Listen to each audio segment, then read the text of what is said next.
Husp, another word I made up. So first of all, I want to point out that Mr. Rogers gave me license to make things up. All right, when I was a little kid, he told me about the land of make-believe, and he encouraged me to pretend. So I'm going to pretend right before your very eyes. Ready? Here it goes. I'm going to say that 403 years ago, when John Smith met Pocahontas, things went down different. Turns out Pocahontas is an awesome warrior babe. She filled his ass with arrows because he didn't respect her. He went packing. Then she turned around and she told everybody, and she sent messengers, that these white people are jerks. They're assholes. Anytime you see them, fill their ass with arrows. Every time. Don't ask questions. So, in the thing in my imagination, which Mr. Rogers might not approve of this particular train of thought,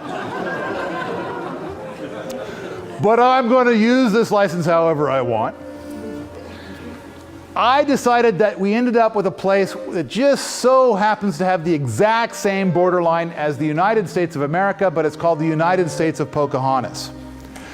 And I'm going to say, just for giggles, in my fiction that I made up, that when they came up with the idea of the plow, the people of the USP said, no, that would be like raping Mother Nature. We're not into that. And then later when they came up with pesticides, they're like, oh yeah, no way, we're not doing that. Because here's the thing to keep in mind, 403 years ago, the agriculture that was practiced on this land was very, very similar to permaculture. Or more accurately, permaculture is very similar to that. So now I'm really curious. 403 years later, keep in mind that when John Smith met Pocahontas, the population of this land is almost the same as it is now. Then, shortly after John Smith came, they also brought over those blankets that happened to have the smallpox. So let's say smallpox still came, wiped out 95% of the population, but it grew back, and so let's say the population is kind of like what it is now. But things are just a little different. And now every time I try on Permies, I try to express my ideas in this space, then it's like 87 different people have to come out and talk about wars and these people hate those people and whatever else. But forget that. This is my imagination. This is my pretend story. I get to make it up, say whatever I want.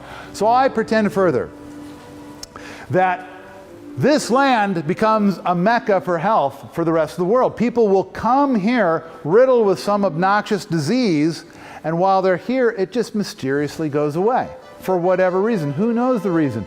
Maybe in their land they like GMOs. Maybe they like pesticides. Maybe they like fucking with the dirt. I don't know. Doesn't matter. Here, their illness simply goes away. So this is my imaginary thing. Now, there's a second part to this and a third part. The second part goes like this. Wow, I'm so curious like what this would be like after 403 years of evolving these systems, and then they hear about things that are being done in agriculture in other countries, and some of those ideas they say, ooh, shiny, I like that one. And so then they adopt the ones that they like, the ones that they feel are good. And so what would it be like now? What would be some of the things that they would do? Surely they would use Horticulture. So I don't know. So I had this idea.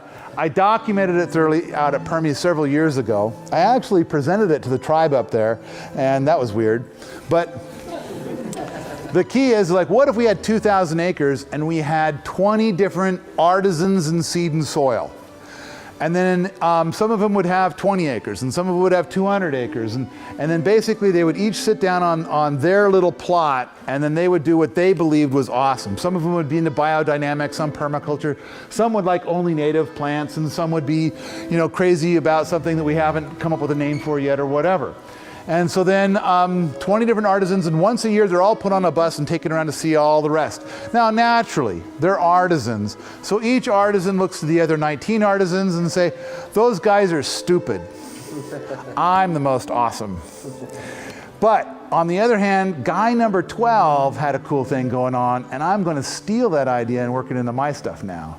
And guy number 5, while being a fool, he did do an interesting thing with water.